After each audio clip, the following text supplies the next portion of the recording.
Ama, patawarin mo sila sapagkat hindi nila alam ang kanilang ginagawa.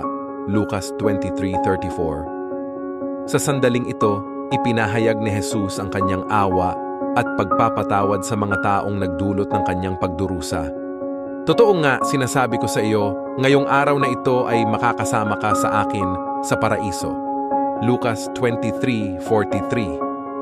Ipinangako ni Jesus ang kaligtasan sa isang makasalanan na nagsisisi at nagtitiwala sa Kanya. Ina, narito ang iyong anak.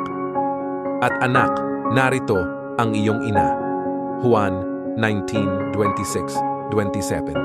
Sa mga salitang ito, ipinahayag ni Jesus ang pag-aalaga at pagmamahal sa kanyang ina, Maria, at ipinagkatiwala siya sa pangangalaga ng kanyang alagad na si Juan.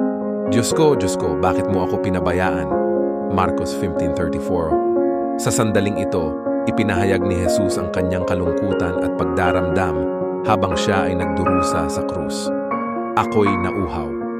Sa salitang ito, ipinahayag ni Jesus ang kanyang pisikal na pangangailangan, ngunit may malalim na kahulugan din ito na nagpapahiwatig ng kanyang espiritual na pagkauhaw para sa kaligtasan ng sangkatauhan. Tapos na. Juan 19:30. Sa salitang ito, ipinahayag ni Jesus na natapos na ang kanyang misyon sa pagliligtas ng mundo sa pamamagitan ng kanyang kamatayan sa krus. Ama, sa iyong mga kamay ay ipinagkakatiwala ko ang aking espiritu. Lucas 23:46.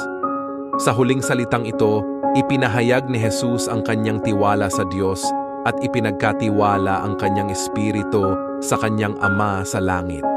Ang mga 7 huling salita ni Jesus ay mga mahahalagang pagpapahayag na nagpapakita ng kanyang pagmamahal, pagpapatawad, kalungkutan, at pagtitiwala sa Diyos sa kabila ng kanyang pagdurusa at kamatayan sa krus.